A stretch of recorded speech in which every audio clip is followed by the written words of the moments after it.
Halo Mama, kembali lagi di Pop Mama Parenting Academy 2020 with Tokopedia. Masih bersama saya Siska Becker, senang sekali saya bisa menyapa Mama kembali nih. Saya harapkan mudah-mudahan Mama semua dalam keadaan sehat dan juga seluruh keluarga. Nah, sesi kita kali ini penting banget. Temanya adalah siapkan bayi unggul sejak dalam kandungan bersama dengan narasumber kita Dr. Yasin Yanuar MIB, SPOG Kaver MSc. Artinya buat semua bumil, ayo merapat. Langsung bergabung bersama kita karena tema ini khusus dibuat untuk para bumil. Nah, di sesi kali ini kita akan membahas mengenai cara menjaga kehamilan agar ibu dan bayi tetap sehat. Lalu kita juga akan beritahukan asupan gizi yang harus dikonsumsi ibu hamil untuk bayi sehat. Dan yang juga tidak kalah penting tapi suka terlupa, body and mind management untuk ibu hamil agar janin bahagia. Poin-poinnya semuanya penting untuk diketahui oleh para bumil. Jadi simak baik-baik ya bumil semua. Langsung nih saya sapa narasumber kita Dr. Yasin yang sudah bergabung bersama kita. Hai Dr. Yasin. Ya, halo Mbak Siska dan Pop Mama, apa kabar semuanya? Dr. Yasin, dengar-dengar baru kelar praktek ya dok ya? Ya, biasa menjalankan tugas di rumah sakit. Oke, jadi di masa pandemi ini tetap produktif ya dok artinya? Tetap berjumpa dengan Ya, pasien? harus. Betul. Karena kesehatan reproduksi ya yang berkaitan dengan reproduksi itu adalah layanan yang esensial. Oke. Jadi kita tetap harus melakukan pelayanan seperti sedia kala dan kita harus mempersiapkan diri memberikan pelayanan yang tetap baik supaya ibu-ibu yang mau hamil maupun sudah hamil atau yang memiliki keluhan-keluhan di bidang reproduksi tetap tertangani dengan baik ya. Oke, tentunya dengan tetap mementingkan protokol kesehatan ya dok ya, baik untuk dokter sendiri maupun Itu juga nomor semua ibu hamil yang berkunjung untuk konsultasi gitu ya dok ya? ya, itu nomor satu wajib ya. Jadi kita saling menjaga dari dokter, tim medis semua menggunakan peralatan proteksi diri yang Oke, memadai. ya. Serta jangan lupa para pengunjung rumah sakit atau pasien-pasien ya yang punya kepentingan ke rumah sakit memang paling bagus di rumah aja. Tapi manakala ada keluhan jangan khawatir ke rumah sakit karena kita sama-sama menerapkan protokol ya. Bagi ibu pakai masker, boleh pakai face shield, cuci tangan sering-sering, jaga jarak itu yang penting. Oke, waduh luar biasa banget dedikasinya dokter Yasin nih. Untungnya juga ya dok ya ada teknologi, jadi kita bisa jumpa secara virtual sekarang dengan semua Bama, khususnya para bumil yang udah siap nih untuk menyimak semua ilmu dan informasi dari dokter Yasin mengenai bagaimana caranya mempersiapkan bayi unggul sejak dalam kandungan. Itu kan tema kita nih kali ini dok. Tapi kayaknya penting sekali bagi kita juga untuk menekankan dari awal untuk semua mama yang berencana hamil ataupun bumil-bumil yang sekarang sedang menikmati nih masa-masa kehamilannya. Yang paling penting tentunya adalah faktor sehat, baik untuk ibu dan juga bayi. Bener kan dok? Nah gimana nih caranya? Agar semua mama, para bumil bisa menjaga kehamilan agar ibu dan juga bayi tetap sehat. Ya, jadi ini penting sekali kita harus paham dulu apa yang dimaksud dengan sehat ya. Yes. Nah, kan tadi Mbak Siska sebut lengkap sekali tuh, tidak hanya fisik tapi juga mental atau mind juga sehat ya. Jadi Oke. WHO itu punya definisi sehat itu ada ya, World Health Organization itu definisi sehatnya keadaan yang sempurna baik fisik, mental maupun sosial, tidak hanya terbebas dari penyakit atau kelemahan atau cacat. Jadi yang namanya orang sehat itu bukan hanya nggak sakit, tapi dia punya sesuatu kondisi di mana secara optimal bisa berfungsi baik fisik, mental maupun secara sosial. Jadi tiga aspek ini, jadi jasmani, mental dan spiritual ya. Jadi tiga-tiganya itu mesti ada pada mama-mama yang mau hamil dan lagi hamil ya kan. Iya. Itu yang mesti kita angkat dan mesti kita tekankan. Kenapa harus sehat? Ya, kenapa harus sehat? Satu. Yang kedua, bumil yang sehat jadi gimana? Bumil yang sehat itu adalah bumil yang ibu dan jangan lupa janinnya sejahtera, baik secara jasmani, rohani dan spiritual. Jadi ada dua orang di situ ya, jangan lupa bukan ibu hamilnya aja. Kenapa penting? Ini pertanyaannya. Karena masa kehamilan sekitar 270-280 hari itu merupakan bagian dari 1000 hari pertama kehidupan. Ya, 1000 hari pertama kehidupan itu adalah masa sejak seorang anak masih dalam kandungan sampai berusia 2 tahun. Ya, nah fase ini disebut periode emas karena pada masa ini terjadi pertumbuhan, terutama pertumbuhan otak yang sangat pesat. Dan kondisi misalnya tadi disebut gizinya, kekurangan gizi pada kondisi 1000 hari pertama kehidupan ini akan berakibat pada kehidupan selanjutnya dan tidak bisa diperbaiki pada masa-masa berikutnya. Nah, jadi betul bahwa kita harus menekankan 1000 hari pertama kehidupan di bagian pertama ini. 270 hari pertama, ibu dan bayi mesti sehat, ya. Nah, itu dimulai dari mana? Dimulai dari yang pertama, memahami dulu bahwa dalam proses atau semasa kehamil, seorang ibu itu akan mengalami berbagai macam perubahan di tubuhnya, ya kan? Iya. Perubahan paling sering berat badannya nambah, ya kan? Paling mudah dilihat dan diketahui, ya. Lalu mudah ngos-ngosan ya kalau perutnya udah besar gitu kan. Lalu kakinya bengkak, lalu mudah pegel di sekitar panggul, sekitar pinggang ya. Dan juga mengalami mual, muntah. Banyak sekali keluhan-keluhan tersebut yang sebagian besar itu merupakan kondisi yang terjadi akibat ada perubahan fisiologis atau fungsi dari semua organ di tubuh ibu. Dari otak, jantung, paru-paru, lambung, saluran cerna, saluran kemih, itu semua mengalami perubahan yang tujuannya adalah mensupport ibu selama hamil ya. Begitu kira-kira. Oke dok, Nah, jadi harus diketahui banget nih ya, sebenarnya dikatakan sehat itu apa? Bukan sekedar tidak sakit, tapi benar-benar bisa berfungsi dengan baik secara jasmani, juga secara kejiwaan, dan juga secara spiritual. Bukan hanya ibu, tapi juga bayi. Ini poin-poin awal dulu nih artinya yang harus diketahui oleh semua mama. Nah sekarang udah tahu apa itu makna sehat, kenapa itu penting juga, karena merupakan bagian dari 1000 hari pertama kehidupan. Sekarang artinya bagaimana nih cara menjaga supaya kita tetap sehat selama masa kehamilan, dok? nah, dari guideline WHO juga ya, WHO tuh jadi menerbitkan rekomendasi buat ibu hamil agar menjalani antenatal care. Antenatal care itu adalah perawatan kehamilan ya. Okay. Jadi judulnya bagaimana agar ibu hamil memiliki positive pregnancy experience. Ya, jadi untuk mencapai kondisi sehat tadi, kita mau 3 aspek tadi, ibu hamil perlu mendapatkan pengalaman kehamilan yang positif, positive pregnancy experience. Ya, tujuannya apa? Tujuannya satu, mencegah ibunya sama bayinya sakit, ya kan? Jadi tujuannya jangan sampai misalnya ada penyakit-penyakit tertentu yang nanti hinggap di tubuh ibunya dan mengenai bayinya. Tapi kita tahu bahwa tidak hanya sekedar tidak sakit, tapi juga harus happy, bahagia, dan bisa berfungsi ya. Jadi kita mau itu yang terjadi pada ibu hamil nanti. Nah, itu dimulai memang nomor 1 tuh boxnya tuh. Jadi ada berbagai macam urutan-urutan. Nomor 1 memang nutrition intervention. Jadi bagaimana ibu hamil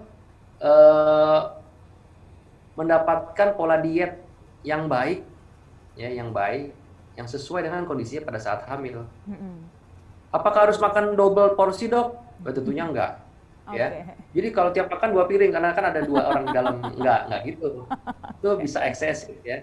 Biasanya memang ibu hamil butuh pertambahan ekstra kalori selama kehamilannya per hari ya. Itu sekitar 300 sampai 500 kalori ya, sekitar 30% lah dari kebutuhan sehari. Jadi nggak perlu double portion ya. Nah, dietnya gimana nih, dok? Sebenarnya kalau mau dipersulit atau mau dirumit-rumitin bisa dicari referensi diet apa nih yang baik untuk ibu hamil. Tapi kalau mau dipermudah sebenarnya juga bisa. Ya. Diet itu prinsipnya cukup energi, proteinnya cukup, vitamin dan mineral. Sumbernya boleh bervariasi apa aja. mau bisa dari sayuran, warnanya macam-macam, ada yang hijau, jingga. Protein bisa dari daging, dari ikan, dari ayam, dari daging kambing, atau mungkin dari sumber protein nabati seperti kedelai ya, bukan keledai ya, kedelai ya, tahu tempe begitu kan. Sumber karbohidrat juga bervariasi sekali, ada nasi, ada yang suka mie, bihun, pasta, roti, jagung, kentang, macam-macam bervariasi. Itu semua boleh dikonsumsi selama tidak ada alergi, tapi dengan patokan-patokan yang baik, ya. Jadi pola diet yang baik itu kan sebenarnya dari tahun ke tahun nggak usah bingung, Bu. Karbohidrat, protein, lemak, ya enggak, sayur, buah sebagai sumber vitamin dan mineral, ya. Dan kalau ibu hamil kalau mama mau sumber kalsium dari susu, keju juga boleh sebagai tambahan. Jadi sebenarnya prinsipnya be happy, ya, dengan pilihan makanan yang bervariasi. Tapi rata-rata kan yang dimakan itu lagi ya. Ya, jadi ada pola konsumsi yang nggak baik, yaitu pola konsumsi yang berbasis kepada kelebihan karbohidrat, ya. Pagi ini makan mie, sorenya makan bihun, malamnya makan nasi. Jadi porsinya nggak dikontrol, ya. Jadi kalau udah paham pilihan-pilihannya, tentunya akan mudah, ya. Lalu yang kedua, intervensi apa lagi nutrisi yang diperlukan ibu hamil atau mama-mama ini, yaitu suplementasi asam folat, ya. Asam folat itu adalah golongan vitamin B yang sangat penting untuk pencegahan kelainan sistem saraf pusat pada janin. Nah, kenapa mama ini perlu diberikan asam folat? Karena kita mau menjamin bahwa asam folat dalam tubuhnya mama ini dalam kondisi cukup sehingga nanti bisa ditransfer ke janinnya, ya kan? Nah, penyebab kelainan otak utama itu adalah kekurangan asam folat, maka itu diberikan suplementasi asam folat. Lalu juga kepastian adanya kecukupan zat besi pada mama, ya. Zat besi itu adalah komponen penting nutrisi mikronutrien untuk membangun hemoglobin, sel darah merah, yang membawa oksigen, artinya membawa sumber energi ke seluruh tubuh termasuk ke bayi. Jadi kita tahu bahwa di Indonesia angka kejadian anemia pada seorang perempuan itu cukup tinggi. Dan nanti gitu ya, Dok, ya? perempuan ini yang akan jadi mama selanjutnya akan hamil, maka itu kita harus punya perhatian khusus kepada kecukupan zat besi pada seorang perempuan, ya. Kalau memang bisa dilakukan medical check up, screening, kalau kurang cadangan besinya bisa diberikan suplementasi, ya. Jadi prinsipnya itu. Lalu kita juga bisa memperhatikan suplementasi kalsium dan vitamin mineral yang lain, vitamin B, vitamin C, vitamin E, vitamin D, ya kan? Vitamin D gratis tiap pagi dari matahari. Dia akan minat di tubuh kita lalu akan diproses menjadi sumber vitamin D yang cukup, ya. Jadi nggak usah beli, tinggal keluar rumah 15 menit berjemur di matahari pagi antara jam 7:30 sampai jam 9, sambil gerak-gerak dikit, olahraga, ya, senam-senam dikit, sudah cukup untuk kebutuhan vitamin D, ya. Nah, selain itu tujuan dari pemeriksaan kehamilan adalah untuk memeriksa berbagai kemungkinan kondisi atau komplikasi yang mungkin dapat dialami seorang ibu hamil. Misalnya diabetes pada kehamilan. Ya, kita mesti lihat si mama ini berisiko nggak terhadap terjadinya diabetes pada kehamilan. Apakah dari riwayat keluarga, bagaimana pola dietnya, bagaimana berat badan sebelum hamilnya, bagaimana pola konsumsinya, bagaimana penambahan berat badannya. Itu semua dilakukan. Itu baru satu aspek diabetes pada kehamilan. Ada banyak penyakit-penyakit komplikasi kehamilan yang perlu kita screening dan kita hindari. Ada lagi hipertensi, tadi anemia sudah kita sebut, apakah ibunya mengalami infeksi saluran kemih, ya, lalu bagaimana hubungannya dengan pasangannya, bagaimana hubungan sosialnya, apakah dia tertekan di rumahnya, itu secara spesifik tertulis di guideline WHO tadi. Ini tujuannya untuk tadi tema kita kali ini kan, menghasilkan bayi unggul kan, gitu. Ya. Lalu selain itu makannya diatur, dokternya juga melakukan pemeriksaan bermacam-macam untuk memastikan dia dalam kondisi aman, dan juga bayinya juga diperiksa dengan metode ultrasonografi untuk memantau perkembangannya, ya kan? Iya. Lalu juga ada pemeriksaan, misalnya nanti kalau usia kehamilannya sudah besar, menjelang persalinan, kita periksa kesejahteraannya dengan pemeriksaan namanya kardiotokograf, yaitu kita memeriksa bagaimana pola detak jantung janin, gitu.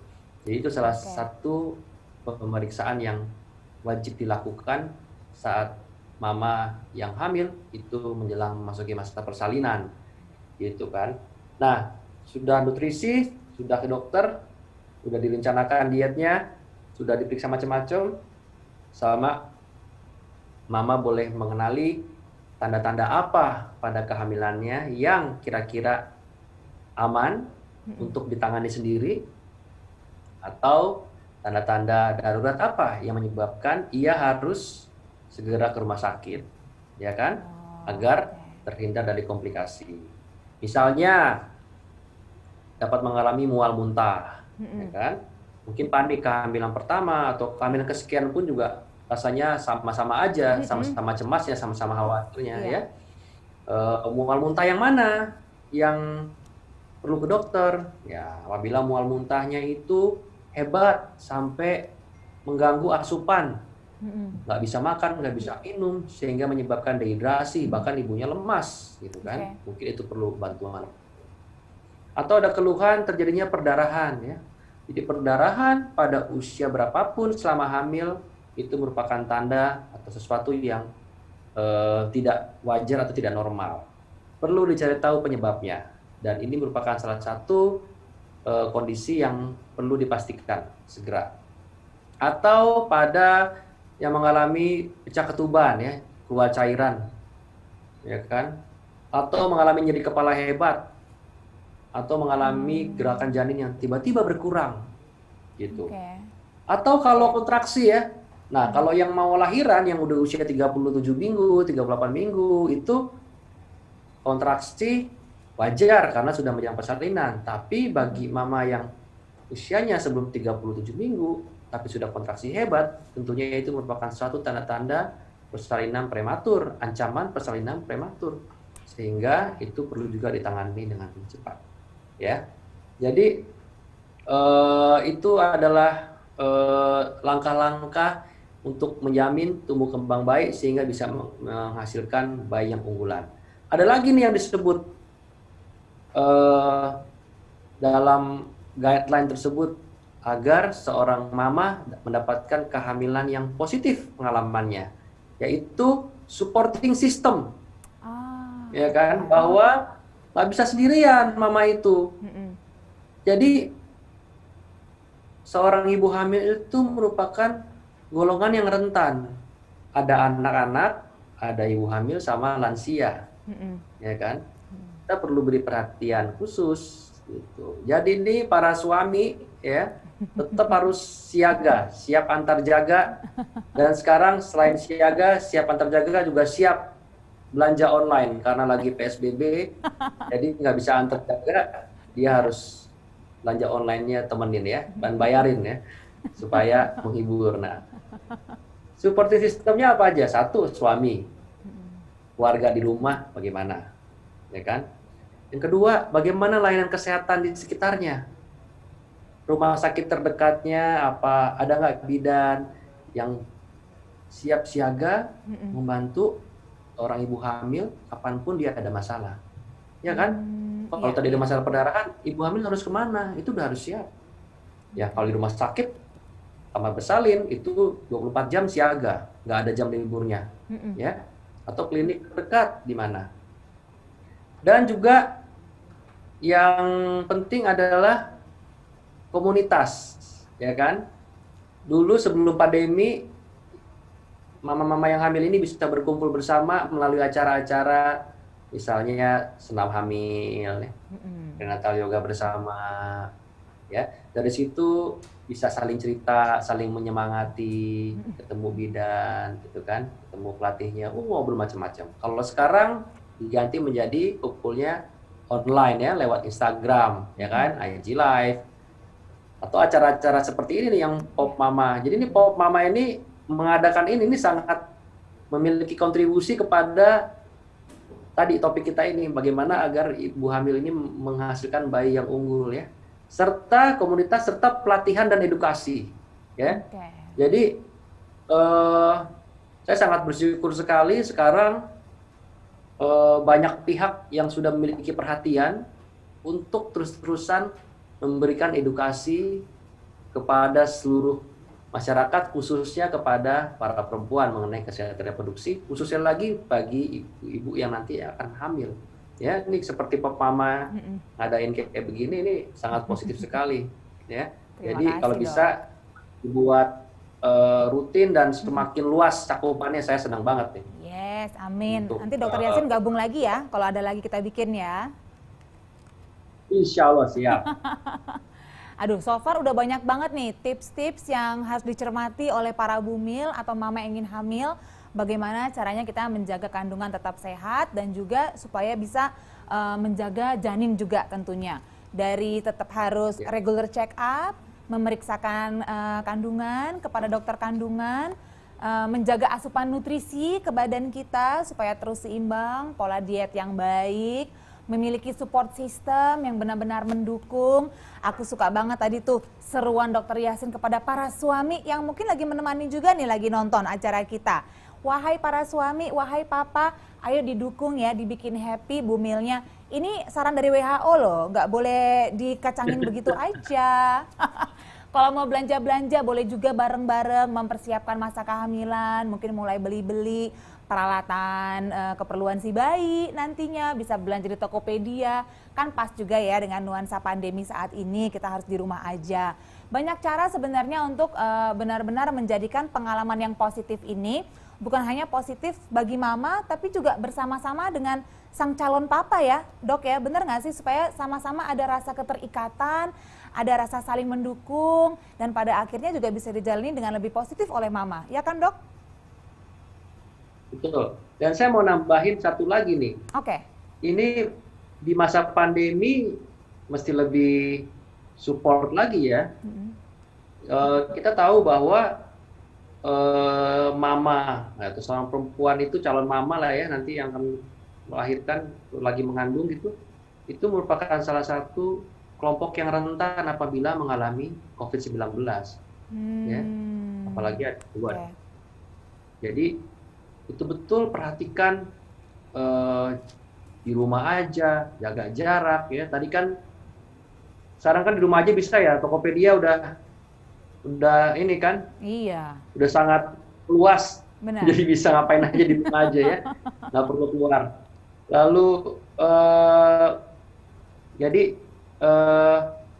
suaminya juga mesti begitu, mesti berpikir ke arah sana, bukan ibunya doang yang di rumah aja. Nah, kalau memang si bapaknya itu perlu keluar, mohon betul-betul dijaga protokolnya, ya, jaga jarak, pakai masker, dipatuhi betul-betul, karena nanti pada saat si bapak pulang ke rumah, si papa pulang ke rumah, si papa akan bermain dengan istrinya, lalu juga ada anak yang lagi dalam kandungan, ya mungkin juga ada orang tua yang tinggal bersama, dan itu tidak hanya harus diperhatikan oleh si papa atau suami, tapi juga orang-orang yang tinggal bersama ibu hamilnya.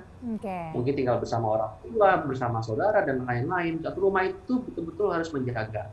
Ya. Dan terakhir, menurut saya, ada satu lagi nih yang ditambahin di WHO, belum bahas nih kayaknya nih. Adalah kita harus anti-hoax dan anti-mitos ya. Ya, penting-penting nih Dok, benar-benar. Bagaimana caranya kita bersama-sama melawan berbagai mitos ya dan hoax yang berkaitan dengan kesehatan reproduksi, khususnya pada kesehatan ibu hamil ya. Karena banyak sekali nih sepanjang saya banyak berkontak dengan sosial media, banyak sekali nih mitos-mitos yang kemudian mengganggu dan menghalangi seorang keluarga, seorang mama dan satu keluarga untuk memiliki bayi unggul gitu kan. Iya. Jadi betul-betul kita harus jadi orang tua yang punya kepekaan dan punya kepedulian untuk belajar, dan kita mesti belajar juga bagaimana menyaring dan memilah informasi yang benar dan tidak benar. Jadi nanti juga sebagai orang tua ke depannya kita akan terus berhadapan dengan hal-hal yang menyebabkan kita harus memproteksi diri dengan ilmu. Jadi kita hadapi dengan ilmu, gitu kira-kira. Oke, aduh cakep banget tuh dok remindernya. Pokoknya selalu patuhi protokol kesehatan, dan kalau hoax itu nggak usah didengerin, nggak usah dimasukin ke hati, jangan malah jadi panik. Kalau misalnya ada sesuatu yang nggak jelas, tinggal komunikasi aja dengan dokter kandungannya gitu kan. Protokol kesehatan juga dimulai dari saat keluar rumah harus menggunakan masker, jaga jarak, dan pas pulang jangan lupa untuk mencuci dulu nih artinya ya seluruh badan kita alias mandi, menanggalkan pakaian supaya saat ketemu dengan istri tercinta yang sedang hamil, bumil, supaya benar-benar udah bersih dan tidak ada resiko terpapar dengan virus apapun yang sekarang ini memang sedang kita waspadai gitu kan ya dok? Betul. Oke. Nah dok, aku mau nanya satu hal lagi nih sebenarnya. Masih terkait dengan bagaimana kita bisa bersama-sama mempersiapkan bayi unggul. Tadi dokter udah cerita panjang lebar betapa pentingnya bagi bumil untuk menjaga asupan nutrisi. Karena apa yang dimasukkan oleh bumil itu berpengaruh langsung terhadap kondisi dan perkembangan janin. Nah satu hal nih yang mungkin kadang-kadang banyak bumil juga tidak sadar, yang juga berpengaruh pada kondisi janin dan perkembangan janin adalah sebenarnya keadaan mental ibu. Tadi sempat sih dokter menyebutkan gitu ya bahwa kita tuh harus senantiasa tenang dan happy dan merasa disupport. Tapi mungkin dokter bisa mengingatkan kembali nih kenapa penting sekali buat semua bumil untuk memiliki pikiran dan mental yang positif, walaupun memang ya namanya ibu hamil tuh aduh hormon naik turun, emosi juga nggak stabil, memang sulit kadang-kadang. Tapi mungkin sekaligus juga dokter bisa memberikan tips dan triknya nih, gimana supaya bumil senantiasa bisa merasa tenang, bisa merasa terlindungi, tidak gampang panik, dan pada akhirnya itu kan juga berpengaruh ya kepada kondisi janin dalam kandungannya. Silakan dok. Ya, yang pertama mesti embrace atau menerima, bersyukur. Ya, dan menyadari bahwa kehamilan itu anugerah. Ya, kehamilan itu adalah anugerah yang itu direct dari Yang Maha Kuasa langsung ditaruh di situ. Wow. Bukan dokter kandungan mau belajar bertahun-tahun mau sepinter apa dokter, kalau nggak ditaruh dibantu sama Yang Maha Kuasa dijadikan kehamilan itu akan jadi. Ya, jadi satu menerima itu sebagai anugerah. Rasanya kalau menerima anugerah tuh gimana sih? Pasti dua kan, happy dong, ya kan. Kedua mungkin ada perasaan saya gimana nih ya dengan anugerah sebesar ini, bagaimana merawatnya, bagaimana menjaganya, ya kan.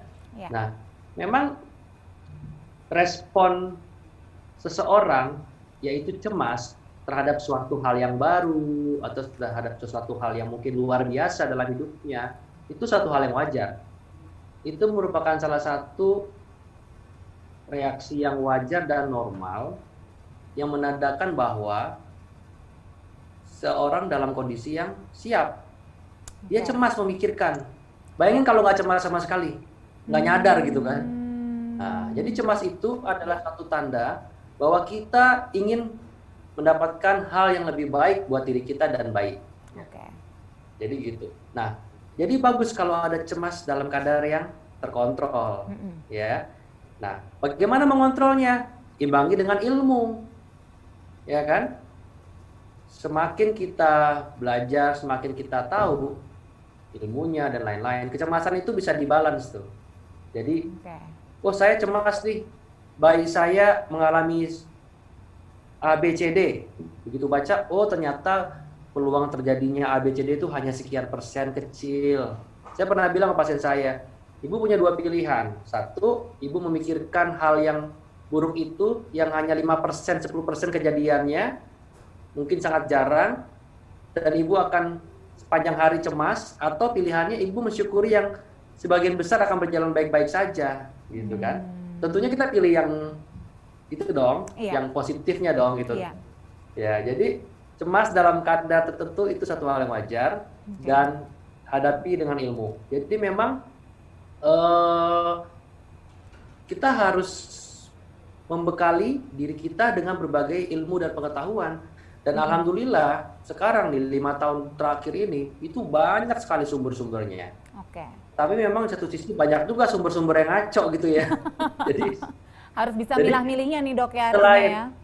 selain satu rajin cari ilmu, yang kedua kita membekali diri kita juga Oke. dengan kemampuan screening untuk memilah-milah mana yang kira-kira benar, mana yang kira-kira tidak benar. Ya. Iya. Jadi jangan khawatir, itu anugerah. Yang kedua, sebagian besar akan berjalan baik-baik saja.